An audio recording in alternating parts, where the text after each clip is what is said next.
ചിറ്റൂർ വാളറ മാര്യമ്മൻ മഹാകാളിയമ്മൻ ക്ഷേത്രത്തിലെ പൂജാ മഹോത്സവം ഭക്തിനിർഭരമായി ആഘോഷിച്ചു.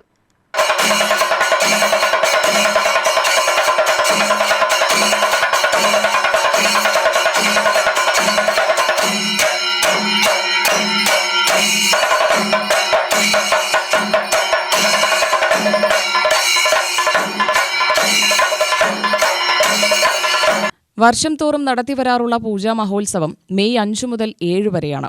ചൊവ്വാഴ്ച വൈകിട്ട് കമ്പം വെട്ടൽ, പൂവോട് കമ്പം നടൽ, ചെണ്ട എന്നിവയോടെ കുംഭം നിറയ്ക്കൽ ചടങ്ങ് നടന്നു. ബുധനാഴ്ച പുലർച്ചെ മാവിളക്കോടെ ചടങ്ങുകൾ ആരംഭിച്ചു. 10 മണിക്ക് പൊങ്കൽ പൂജയും നടത്തി.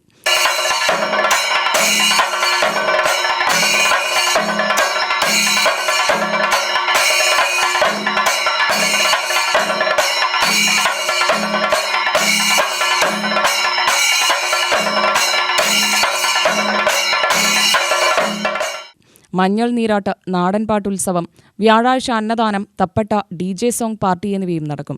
വൈകിട്ട് കുംഭം വിടലോടെ ആഘോഷത്തിന് സമാപനമാകും. UTV news, Palakkad.